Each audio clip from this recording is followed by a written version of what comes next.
Right, that was absolutely crazy. I've just got back from the EDS game. It was Man City 6, Arsenal 5. No, that isn't an error. That is actually correct. It was genuinely absolutely crazy. What a weird and wonderful way to start the season. My first game in person for the EDS for a while. It was absolutely crazy. There's no two ways to describe it better than that. It's probably the kind of game that the managers will absolutely hate. You don't concede 5 goals ever. I mean, they won, so fair play, the manager will be quite happy. And it was Paul Harsley, who's new from Barnsley, the new coach there, head of Simon Davis. I'm sure he basically will said, fair play, lads, for the effort and the endeavour and the energy. Absolutely excellent commitment to keep coming back. But you can't concede 5 goals ever, and that'd be okay. Having said that, as a spectator, it was a hell of a load of fun, and I absolutely loved the game. I did not expect that at all. I heard the under-18s won 6-0 as well. DiMaggio Wright Phillips getting on the score sheet there, the son of Sean Wright Phillips, and Henry Ogdenby getting a hat-trick. I was thinking during that game, I wish I was watching that one, but I didn't know at the time.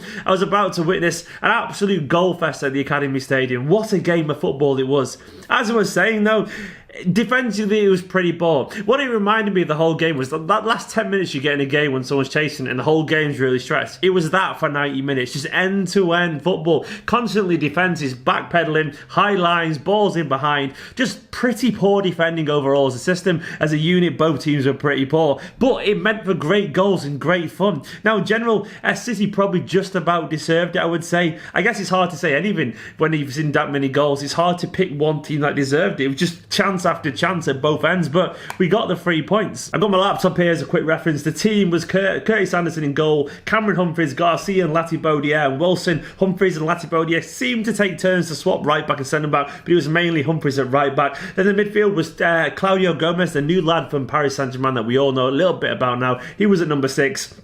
Taylor Richards, back after basically a year out injured, he started alongside Adrian Bernabe, the new exciting young attacking number 10 that we've got there. And then on the right was Tom Delibashiru, on the left was Benjamin Gary, and up front was Nabil Touaizi. And all of them played pretty well.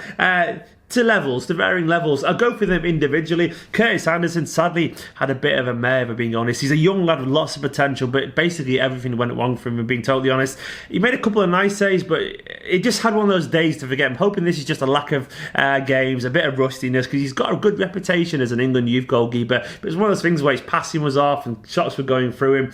Just one of those days to write off. Defensively, we were okay. It was just too easy to get behind us, if we're being honest. Eric Garcia showed what he did in pre-season in terms of that reading of the game, that understanding, some lovely through balls as well. So just confidence and a bit of a leader's attitude, but he still was caught flat-footed a couple of times, which is going to happen. But in general, the whole back line just wasn't very cohesive. Cameron Humphreys got turned a couple of times, so did Latibaudiere, and Tariq Wilson had a bit of a tough game up against Arsenal's tricky wingers. Defensively, they weren't that good. I can't really blame anyone individually. It's just a collective kind of nightmare. And even the midfield weren't giving them support that they needed.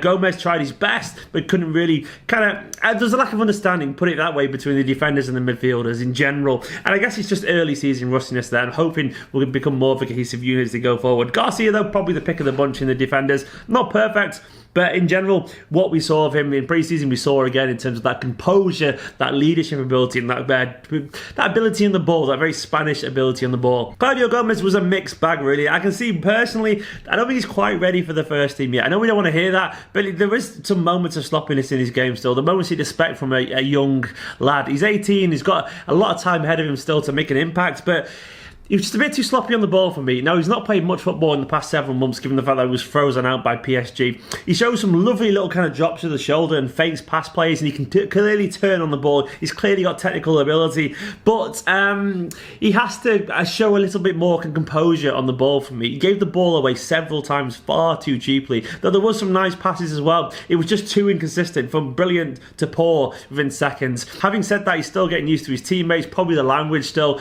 if I'm guessing, probably the systems as well, so he's got a lot of learning to do to adapt over here. I'm sure he'll get there with time.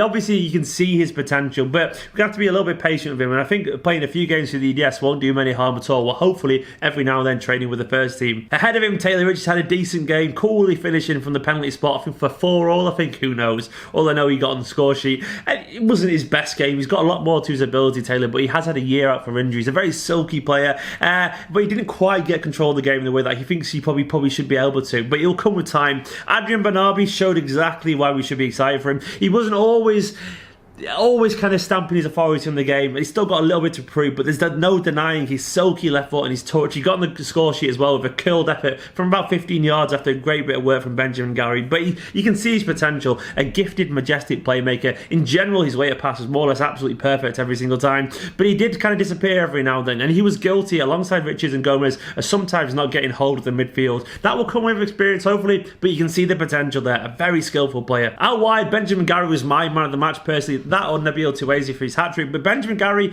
played on the left and sometimes on the right. But I just liked his energy and desire. And he cares. After each goal, he was proper doing that. And at the end of the game, he was flat on his back on the pitch, just clearly elated with a 6-5 victory. I think he got a couple of assists, possibly. I can't remember how many he got, but in general, he was just a bundle of energy, running at people, creating chances, always going at his man, tracking back, just skillful, tough, tenacious. A lot to like about him in general. And quite physical as well, which is good. He'll have a very good career in the game. Whether he'll get a chance at Man City, I don't know. It's a very high standard, but he's definitely done himself no harm for a decent loan move potentially some point in the future. A good player, and it's good after lots of injuries to see him back to his sharpest best. Nabil Touaizi obviously got a hat-trick. Just clinical, really. I can't blame him. His finishes were all composed. The last one in the 92nd minute or whatever it was brilliant. It was just a hopeful clearance from Garcia, being totally honest. And he went right over the top. He used his strength and his pace to hold off the defender, rounded the keeper, and then instead of hashing at the shot, he did a little fade, put the defender on his arse and fired it into the bottom corner. Lovely stuff. And given the importance of the game, given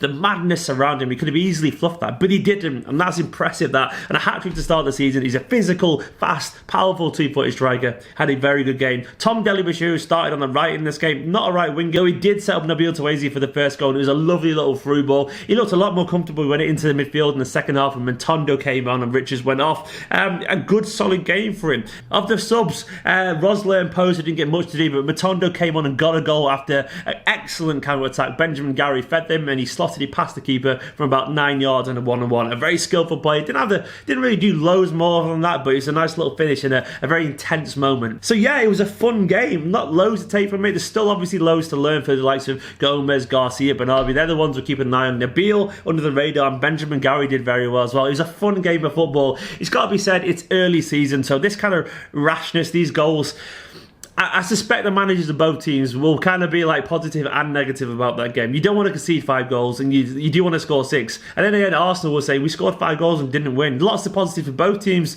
going forward, but negatively, on the negative, they were both a little bit lax defensively. Good fun game though, and hopefully I'll be catching a few more this season. Anyway guys, if you've enjoyed this video, let me know. There will be another video later on. It's going to be a predicted 11 for this season and the tactical formation analysis, so we'll keep an eye out for that. I'll also go check out the video I did with Rabbi from Arsenal Fan TV yesterday, which was good fun, a preview of the game. And go check out the Arsenal Fan TV preview on their channel with me over there. So there's 2 videos to watch, and there's also a video at Soccer AM if you go and search that, where I did another video of Rabbi combining 11 of the 2. Anyway guys, in a bit.